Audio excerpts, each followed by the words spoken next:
40. I've got some. I'm not going to call them Swifties just yet. I don't want to cast any aspersions over what we've got, but you're tuned in to Healthy Minds, Better Lives. It's the second Thursday of the month. It's gone 9 o'clock, which means that I am joined by Tammy and Hayley. Good evening to you both. Good evening. It's lovely to have you back here on Healthy Minds. Tammy, what's the highlight of yours from the last month? Oh, there's just been so much. It's just that really embracing October, just really embracing the autumn, and just seeing all the colours change. It's just a lovely time of the year. It really is. Hayley, same question to you. I've just been getting through my days. I'm trying to remember though. You were in control, weren't you, last month? And you're like, right. In fact, you've been the nest has been flown, isn't it? Yeah. Well, just after I took my daughter to Manchester, and I thought life was going to get easier. You know, it really did not. I feel like I have more kids than I should have at home, but no, it's just I think settling into that new school routine or college routine. Sometimes it takes 2 hours round trip to take him to college in Swansea from Llanelli, believe it or not. Really? Yes, it's because of where he is. But I'm starting to get into it. So okay. I'm doing okay. I'm by the end of October, I anticipate not having to just get through my day. I'm actually anticipating enjoying my days. Okay. Well, my fingers are crossed for that. Your hair looks fabulous this evening, though. Oh, I washed it. Thank you. That's my favorite answer, because it happens every time I say that. So, your hair's great. I actually washed it for once. It makes a change, doesn't it? It is Healthy Minds, and it's a very special show this evening, and we want you to be a part of it. So if you're listening to this or you're watching this on social media, hello, you can see us over here. You can get involved with the show. You can call or WhatsApp on 01437 764455. That's 01437 764455. If you don't want your name mentioned, then just let us know in the message and be like, can you not say my name? And then we can treat anything that you say with confidentiality and with confidence. You can also use the PWR app. You can download that on your device, how you might be listening to us, and click the send message to studio button. And the same applies. If you don't want your name mentioned, just say no name. And you can also email studio@purewestradio.com, where we'll be able to answer your questions. Again, if you don't want your name mentioned, no name. However, if you comment directly on the video on the Facebook, your name will be public, and it may even make it up on screen, so we'll know everything about you. Not everything about you. We'll know your comment and maybe your picture and your name. So let's be real about this. This evening's show, as well as fielding any questions you may have, we're going to be talking AI companions, because Tammy had a great conversation about this a couple of weeks ago. Tammy, give us a very brief overview. I interviewed the lovely Philippa Forrester from Tomorrow's World, and we talked about a new AI companion called the Mouflin, and it's a soft pet-like creature, and it's great for reducing anxiety, alleviating stress, and when you can't actually have a real pet. So targeted at all ages. And it was a really interesting, informative interview. So, tune into that at the end. Yeah, so stay tuned for that one. We've got Mason tuned in with us right now over on YouTube. We're also going to be hearing from Dave Golding from Patch, who's already here in the studio. Good evening. Good evening, everybody. Good evening. We're going to find out more about Patch and what you do, both when it comes to nutrition and food, but also Christmas toy appeals coming up. It is indeed. So we might even have to mention that. Yeah, I think we'd be rude not to. We'll get him on screen for that one. But before that, someone who knows Dave very well through involvement with Patch, but also a great advocate for food and nutrition. We've got Ellen from Health Aspire with us. Hello, good evening. Hello.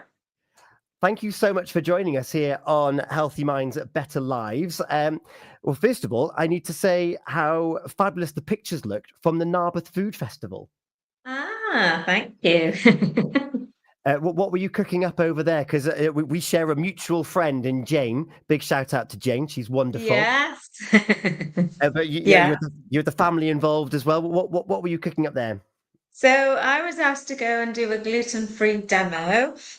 So I made some hazelnut and dark chocolate cookies, but they were gluten-free, dairy-free, refined sugar-free, and no flour. So I blended oats to make a flour, and then they were bound together with coconut oil and egg and some coconut sugar, and then they'd like dark chocolate and nuts in the top of them. So I made 101 cookies, just like the Dalmatians, and they went down very well. And then I made some savoury flapjacks, which is from my second cookbook, and then a gluten-free, dairy-free, sugar-free, vegan cheesecake that didn't have any cheese in it, but it was fermented with kombucha, which is like a fermented drink, which we'll talk about in a bit. But the best thing was that a little boy came up to me with his parents, and mum said, "Oh, he's really fussy, he doesn't like anything healthy," and he absolutely loved the non-cheesecake. So that was lovely. But there was about 100 people in the audience. So yeah, really nice feedback and comments. And yeah, so it was a nice experience. That's so cool, and perfectly highlighting just how complex food can be in this, well, not just in this day and age, just more highlighted. Tammy and Hayley, we got together about 2 weeks ago or so, and we were like, we want to talk about nutrition. Hayley, give us an overview as to why you wanted to discuss this on Healthy Minds. You're on. I think your microphone's off at the moment, Hayley. It's true. I've been looking back at my childhood and how we used to eat in the patterns. And my grandmother, I remember my grandmother's fridge not having a great deal of things in there. And we used to eat really, really well, but she would bake things and she would cook things from scratch. And there were very few tins in the cupboard. The only things I can remember, Heinz soup, tomato soup, beans. I think that's about it I can remember.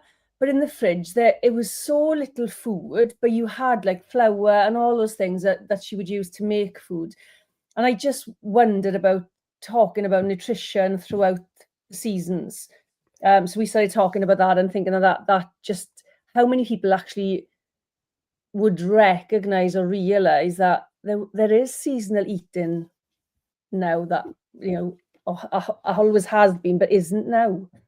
Yeah, so we'll jump into that in just a second. Tammy, what was your bringing this to the listeners here at Healthy Minds? Just following on from Hayley, just that seasonal eating. Sorry, it's becoming such a hot topic that we should. The question is, should we be eating as the kind of like the fruit and the vegetables are at that particular time of year? Even though we can just pop to the supermarket, for example, and pick, and Ellen, we're talking off air, you can get strawberries, for example, all year round, sorry, as opposed to just waiting for the summer. And, even just reflecting back to like my childhood, just thinking about what fruits were available at different times of the year, what vegetables were just available in like large amounts. So for me, it's just delving into that kind of seasonal eating and the importance. And can we go back to it, or should we go back to it? Is probably the better question. I'd love to know if you've got an opinion on this at home. Use those digits again, 01437 764455, or comment on the video about seasonal eating, what eating patterns you had growing up. We're going to jump into Ellen about these first. But before we go into the seasonal question that both Tammy and Hayley mentioned, Ellen, give us an overview. Why do we eat in the first place? And what are the different groups that we need to eat and that we should be aware of when we're consuming our food? Okay. So, I always try to relate it back to putting the right fuel in the car, and I've put the wrong fuel in the car twice, and it wasn't a good experience. And it's just that analogy, if you put the wrong fuel in the car, the machine isn't going to run as effectively. So if people are putting the wrong food in their body, like highly processed food. I mean, Joe Wicks is out there, isn't he, at the moment, talking about UPFs, which means ultra processed food. So if we're putting all these kind of fake foods and chemicals in our body, we're just not going to run as effectively. So that could mean in terms of energy concentration, mood, which is what the show is all about, the way we sleep, our kind of even irritability, if we feel more hungry because we're not eating the nutrition that we need. So it is about fueling the body for it to perform at its best. And then in terms of food groups, so you've got macronutrients, meaning largest, so protein, carbohydrates, and fat. So protein is, really essential for repair in the body. It's known as the building blocks of life. So lots of amino acids, meaning repair. So if you think of a bodybuilder, they'll be eating lots of protein because they're breaking muscle, they're repairing it. But I see a lot of people who don't eat enough protein, especially early on in the day. So if you're starting the day with, let's say, jam on toast or Frosties and milk, your sugar level's going to spike, your mood swings. By 10:30, your body's going to be craving more sugar to bring that kind of sugar level back up again. And if we're not eating like the right protein early on in the day and the right food, straight away, everything will be affected. So that's a bit on protein. So protein would be meat, fish, eggs, pulses, nuts and seeds. Then carbohydrates. So carbohydrate, pasta, rice, potatoes, oats, for example. So carbohydrates, they are normally needed then for energy. We're eating probably too many carbohydrates at the moment, the wrong type of carbs. So processed carbs, lots of white flour, for example, sugar would be a pure carbohydrate. And then complex carbs would be things like your whole grains. So brown rice would have like a little whole grain on it, meaning it's got more fiber. And then you've got fat. So back in the 50s, fat was demonized, and they sort of said, let's bring in all these fat-free products, and in those had lots of sweetener in. And then, there was lots of kind of all these low-fat yogurts, and we need fat for the brain. It's so essential for memory, for kind of every cell in the body needs fat to protect it, for skin health, hair, nails. So there are your three, and all the reasons why we need them. And that's then, you kind of bring yourself back to a Mediterranean diet, which would be all of those things. Sorry if that was a long answer. It's a great answer, particularly when the overall answer is move to the Mediterranean and have a wonderful Mediterranean diet. I'm all up for that one. We've got Zach over on YouTube. He's saying, just eat whatever you want. What's your answer to someone like that who's just saying, just eat whatever? I think, some people will feel invincible, and maybe they're eating junk food now and they think, I feel okay. But, if you kind of don't eat well for many, many years, that could have effect on things like your blood pressure, diabetes risks, mental health.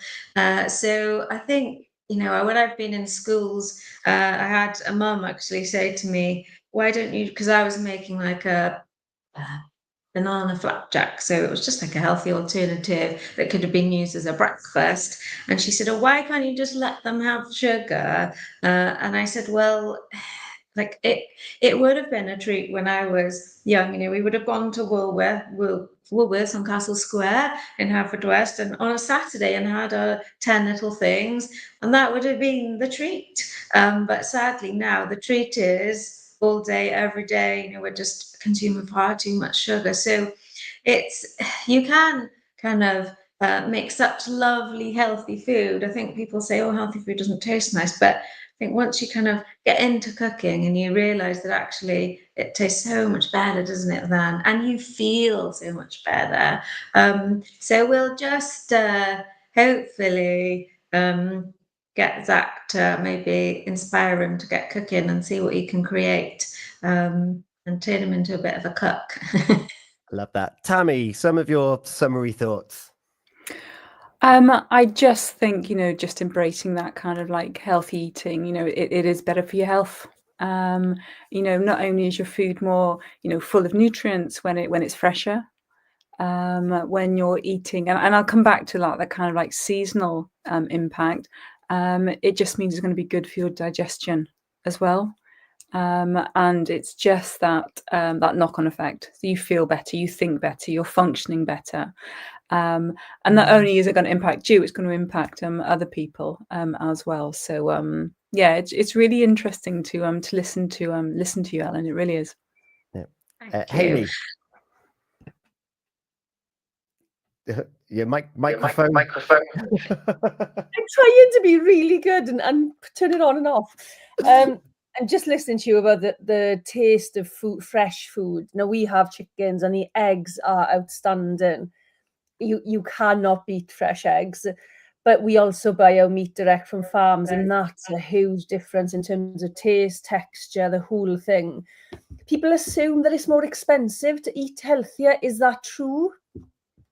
Well, today I was in a school, so I've been part of a project called the FACE Project the last, I'd say 18 months, and that's going into schools talking about eating well on a budget. So one of the recipes that I cook is a cottage pie, and we use only 300 grams of beef mince from a butcher, and then a tin of green lentils. And everyone says, oh, it tastes lovely, and that when it's cooking, it smells amazing. And they're like, because it's good quality beef.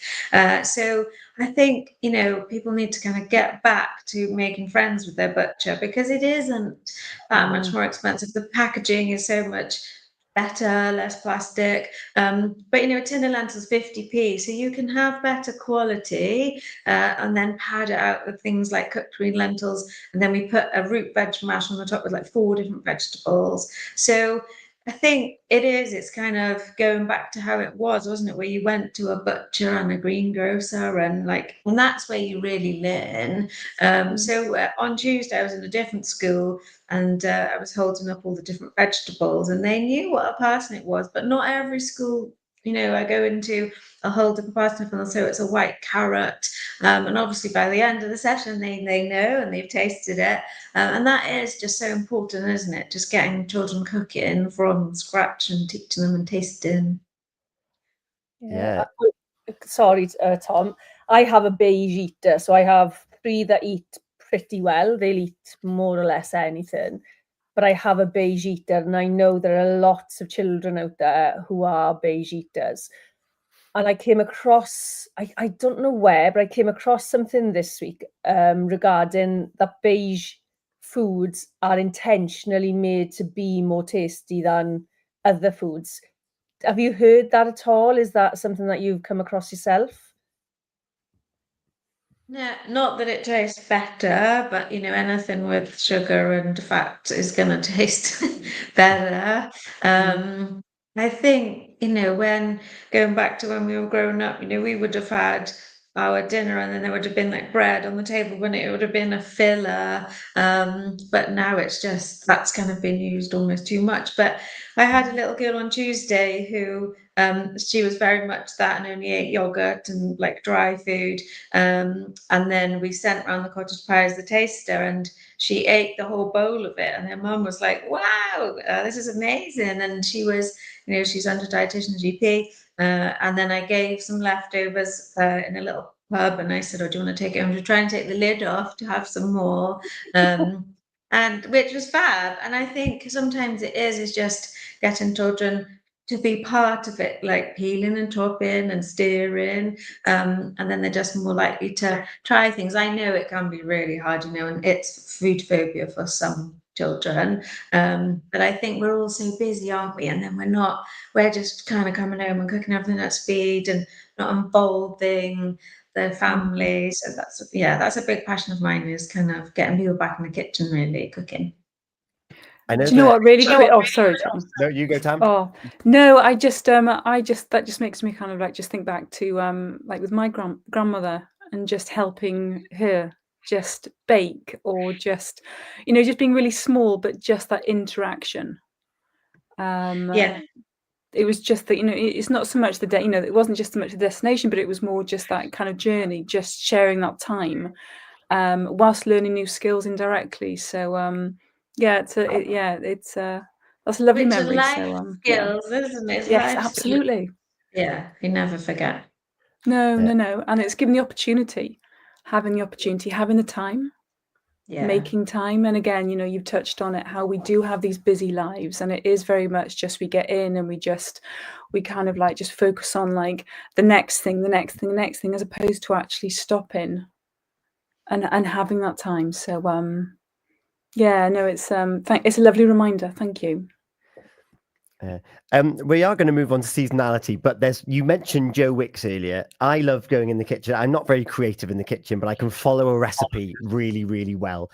I've got the Joe Wicks books. I've got the Jamie Oliver books, who, of course, like you, has been into schools and has had a whole crusade around healthy school dinners. And there's also Dale Pinnock, the medicinal chef. Yeah. I just want to ask this question very quickly, because his book very much proclaims to say, if you cook using these ingredients, you will help your skin and acne, you will help low mood, you will help your hair. How real to form is that? You don't need to say anything particularly about that book, but about having those nutrients in our diet to aid in whatever we might be trying to get over. Well, I see it all the time. People come in for consultations, they drag themselves through the door, all kinds of it. It could be IBS, head stones, psoriasis, and just with the power of food, just changing their diet within a matter of weeks, you see massive improvement. Their whites of their eyes are gleaming, their skin is glowing, and that can happen in a really short space of time. There was an interesting study, so a lot of people will know Tim Spector, who's kind of the guru of gut health at the moment, part of the Zoe and Science nutrition project, and he put his son on a 10-day McDonald's diet.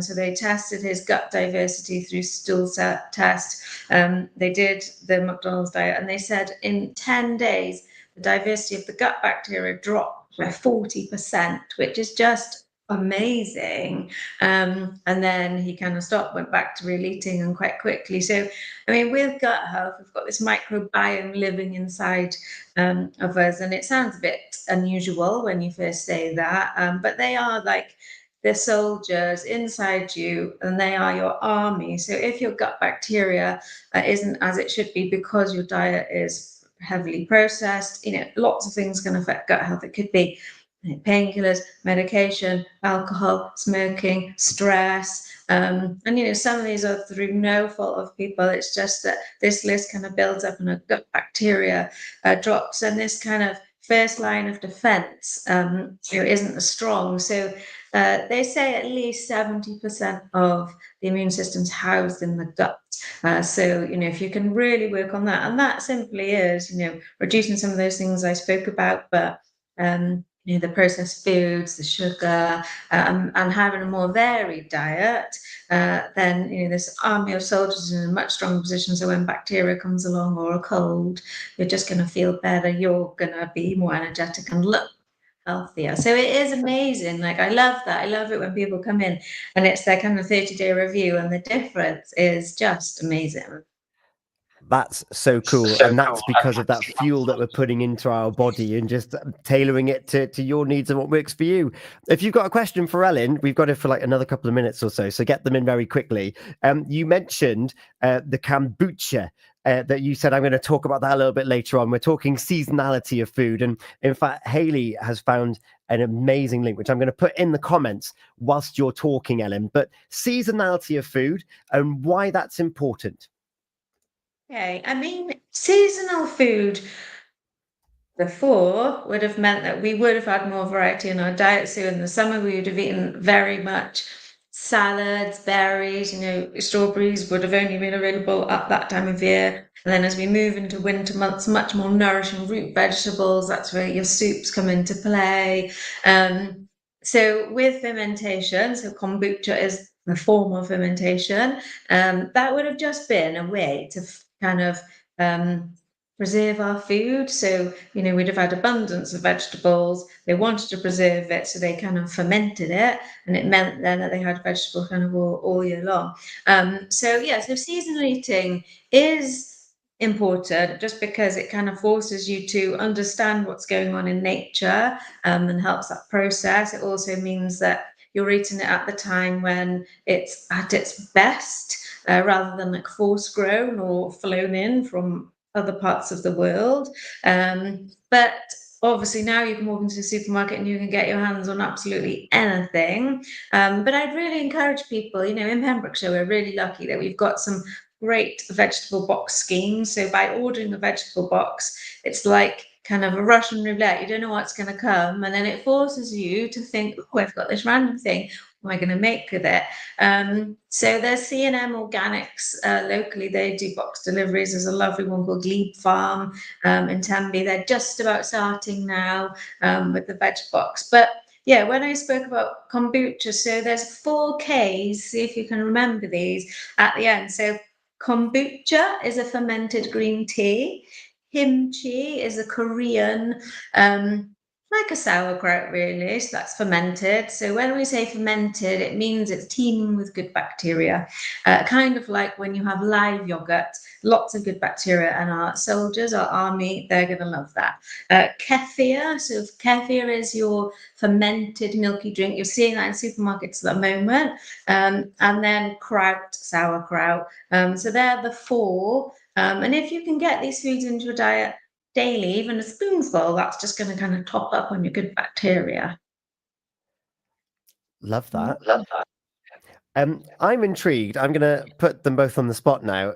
Hayley and Tammy, Hayley first. Have you ever considered diet when someone has come to you as part of working with you? Have you ever gone away and thought, have you tried changing this up of what you're ingesting? For myself or for my clients? Both. I'm going to give you the wiggle room. Yeah, I do always advise clients to go and look at their nutrition. It's not my sort of area of expertise, but I'm very hot on that because I don't think it's just mental health or it's just physical health. It's everything, isn't it? For myself, we've got a lot better in the house. My son in particular, the eldest one, he eats extremely healthy. My daughter really eats healthy. And our meals are mainly cooked from scratch. So yes, we do a lot, but there is a lot more we could be doing. So I have my little quirks, shall we say, with my diet, which I need, or I should be, or I would like to, if we put it in the right format, change. And little by little, we've just improved how we eat anyway. We eat less. We don't have the big plates. We're really considered, or at least we're more considered now about what we eat. Nice. Tammy? I feel like I've been food shamed. And spotlights on me. Yeah. All jokes aside, do try to eat healthy.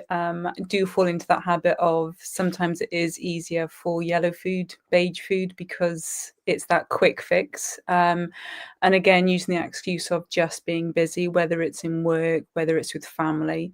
And know that I should make more of a conscious effort, and just being reminded about that kind of like home bake, that home cooking that I grew up with. It's something that I should be doing more with children. So it's out there now, it's recorded, so I can't go back on that. Tune back in on the second Thursday of November to find out how she's got on. But Ellen, for those that do find difficult to find time to do it regularly, what's your thoughts on, right, I've got a Sunday afternoon, let's batch cook and let's freeze it. What impact is freezing our food going to have? Freezing is great. I mean, I use the freezer all the time, freeze everything, freeze, even things like, and when you're trying to save money, grate a block of cheese, put it in a bag, stick it in the freezer, use it when you want it. Even, I know you've said about bulk cooking, but buying frozen vegetables and using those for soups, because they're already chopped, they're prepped. So like a super quick cauliflower soup could be a bag of frozen vegetables, tin of coconut milk, tins of water, some spice, boil it, blend it, freeze it. But I think when you're saying about taking an afternoon now, I think some people think, oh, I've only got 2 days off and I just don't want to be doing that. I mean, the simplest way is if in your week you can bulk cook 3 of your dinners. So if you're having chicken curry, bolognese, cottage pie, just double that recipe on those nights. And then now next week you've already got 3 dinners. And then if on the other 2 nights you think, right, we'll have a quick thing on these nights. So that might be a stir fry, an omelette. And then you might think it's Friday, so we're going to have something here as a bit of a treat and a Sunday dinner. But I think bulk cooking is brilliant. Obviously, people got to have a freezer space, but it means when you bulk cook that you're kind of spending the money to do those 3 nights then at that moment. Otherwise, you go into the supermarket, don't you, and you spend £50 on nothing. You came out with a top and a new cup and some random things in the fridge, and then it's a waste. So I think if you sort of think, planning the week. I mean, I have people and they say, oh, I've planned out 7 nights, and I just think, by Friday you're throwing veg away. So it almost needs to be like 3 nights bulk cook, 2 nights quick things, 1 night's a treat, 1 night you might go out, or it's a Sunday dinner. But yeah, bulk cooking is good. We like bulk cooking. Hayley, any last thoughts or questions from you for Ellen? Yeah, what's your thoughts on convenience coming at a cost with food, with anything really, but in particular with food? I think, do you mean like the cost of this, like pre-ready meals, or? Well, just what is the actual cost of cooking for convenience as opposed to cooking for health? Okay. Well, I was talking about this today to some of the mums, and I think you might think these things are cheaper, but they're not very filling. So if you're eating like a quick thing, probably an hour and a half later, your body's going to be sort of thinking, well, I didn't quite have what I needed there, so I'm going to be more hungry. But I mean, you really can make like a family meal for £5, and I've done it, and the work with patches that I go in and we line up some ingredients and go, right, this now needs to make a curry for £5, but pulses are such a fab way, like cooked pulses, adding a tin of chickpeas to a chicken curry doubles a meal. But I think, when you look at kind of convenience food, initially you think it's cheaper, but I don't think it is when you really kind of compare it to other options that you could be using. Yeah, I think there's other costs as well, and there with convenience foods. There's sort of the health side of it. As you said, long term, maybe for some people it'll be short term. But yeah, okay, thank you. Definitely. Well, health implication. And we didn't talk about winter health, so do you want me to super quickly do it? Go on, Ellen, please. We can't under deliver. So, winter health, obviously winter is starting now. Lots of people anyway, so 2/3 of the population are deficient in vitamin D. We did have a good summer this year, but still probably not, enough that we need. So you can get vitamin D in food, so oily fish, eggs, mushrooms. Tin sardines have 7 times the amount of vitamin D than a whole box of eggs, for example. Lots of people don't like sardines because of the little bones, but you can blend them. But we still probably need a supplement. So the guidelines are to take what's called 400 IU, international units a day. I would say if you can afford it, do a little vitamin D check. I mean, I did mine recently. It was £30, and I was still low even after the good summer. So now I'm taking 3,000 IU to get me to where I need to be, and then I'll drop to the maintenance level. So really think about vitamin D. So it's important for immune system, bone strength, brain health. So anyone suffering with seasonal affective disorder in January, when you feel quite low, that can be a sign, that you're just not having enough vitamin D. Eat the rainbow. So, that's where the vitamin C lies. The more colour, the more vitamin C. So peppers, all those beautiful coloured things. Lemons, adding lemons to water, really high in vitamin C. Limes into your water through the day. Putting in like better snacks, so dark chocolate, nuts, and really look after your gut health. So looking at those fermented foods, and just sort of getting those in on a weekly, daily basis. Amazing. I love it. Tammy, last thoughts from you. I really like that. Just like eat the rainbow. It's something that I really should be mindful of, because when you said about, you go into the shop, the supermarket, and you're going there with the intention to buy healthy, and you come out with a top and a cup, it sounds like you just follow me into the shop, because that's the kind of thing that I do. So I think for me, it's about planning. I need to be more mindful with my planning when I am going food shopping. Yeah, a veg box, and it forces you then, doesn't it? Challenge. Ellen, thank you so much for your time here this evening. Dave's just nipped out of the studio. I was going to get his views whilst you were still with us. However, if we've got people that are with us right now, or they're watching this back or listening to this back, they want to find out more about Health Aspire, more about you and your different workshops and your school visits, where can they go? And have you got something coming up that people might be able to sign up to? So many things. So the Health Aspire website is probably the best place to look.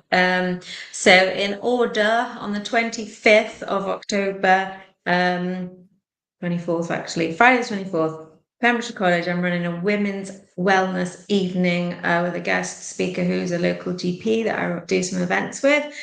So October is World Menopause Month. So the whole evening will be all about women's health. I think so far we've sold about 70 tickets, so we've got space for about 100. So we'd love tickets are just £12.50, because I just want it to be accessible to everyone. And at the end, then there's lots of energy balls. I think I have to make quite a few hundred of those. And kombucha, so everyone can try that. In November, I'm running a skin health event at Ash Farm in Kilgetty. That's a fab little place. They're talking about healing the skin from within. They'll be doing some lovely food. And then I'm running a retreat in Spain next week and Somerset in 3 weeks. So I'm always up to something. So have a look on the website. And I've just launched a new blog on the website, so recipes and like a little free from blog, so where people can find all the kind of best places to eat. So yes. Amazing. And what is the website link? Just healthaspire.co.uk. healthaspire.co.uk. Ellen, thank you so much for your time. I know that we've kept you a little bit longer than I anticipated, but it's been absolutely fascinating hearing about food and how it interacts with us both physically and mentally, and how it's actually not as complicated as we might think to make sure that we've got a well-balanced diet that's nurturing body, mind, and soul. So thank you so much for that. Dave's come back into the room. Hello, Dave. Hello. You've been listening in. I have. What's your diet like? Not very good.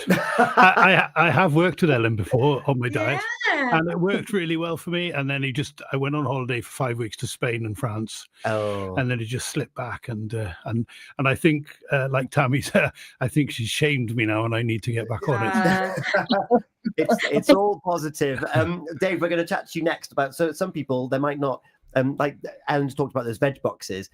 You've got something for those people that might find hardship and they can't actually go to the shops. We're gonna come back and talk about Patch in more detail about what these things have in them to make sure that even those in desperate times have still got a balanced diet. Yeah. Amazing. Thank you so much, Ellen. Thank you so much, Ellen from Health Aspire. She gave details there of different events coming up. So tell your friends. There's a few spaces left. You've been amazing. It's been so insightful to hear about this, and definitely ticked my boxes of what I wanted to learn to do with nutrition. Hayley, Tammy, are you satisfied? Yes, but now we have to go to changes. Yes. Ellen, we'll let you get some rest. We've got Louise with us, my sister. Well, my sister. Apparently, we've just got the comment that's come in saying "my sister!" exclamation mark. She's on the radio. Ellen, thank you so much. We'll catch up with you and find out how your events are getting on. Thank you once again. We're going to take a moment and have Chapel Roan and Hot to Go, like some of these meals that we're going to bulk make, freeze, reheat. They're going to be hot to go, ready for us. Ellen, thank you so much. We'll be back in just a second here on Healthy Minds, Better Lives as we approach at 10 o'clock. 5,